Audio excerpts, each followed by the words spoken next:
রাজ্যে এখন বিজেপির সরকার, তাই এবার সংগঠনকে আরো ধারালো করতে বড়সড় রদবদলের পথে দল। মন্ত্রী, বিধায়ক ও সাংসদদের সংগঠনের দায়িত্ব থেকে সরিয়ে নতুন মুখকে সামনে আনার ভাবনা চলছে। দিল্লিতে বৈঠকের পর শুরু হয়েছে তালিকা তৈরির কাজ। বিজেপি সূত্রে খবর, বাদ যেতে পারেন বহু নেতা।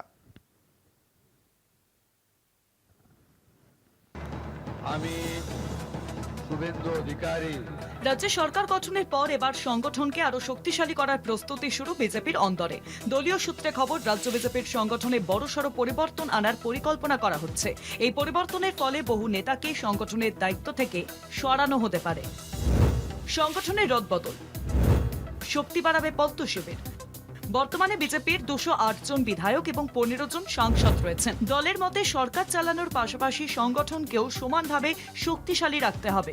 সেই কারণেই নতুন পরিকল্পনা নিয়ে আলোচনা শুরু হয়েছে।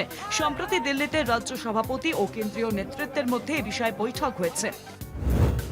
এক ব্যক্তি এক পদ সূত্রের খবর, আরএসএস এর তরফে মত দেওয়া হয়েছে যে যারা মন্ত্রী হয়েছেন তাদের সংগঠনের দায়িত্ব থেকে সরিয়ে দেওয়া উচিত।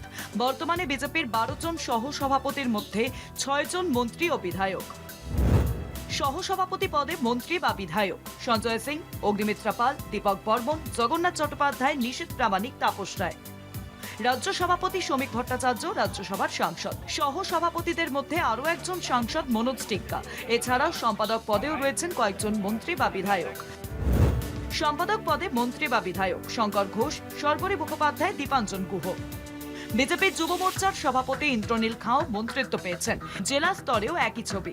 বহু গুরুত্বপূর্ণ সংগঠক এখন মন্ত্রী বা বিধায়ক হিসেবে দায়িত্ব পালন করছেন। তাই সংগঠনের কাজে নতুন মুখ ও নতুন কর্মীদের সামনে আনার পরিকল্পনা করা হচ্ছে।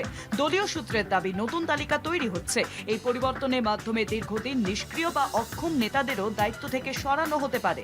জেলা ও রাজ্য স্তরে সেই প্রস্তুতি ইতিমধ্যেই শুরু হয়েছে। অঞ্জন রায়ের রিপোর্ট, কলকাতা টিভি।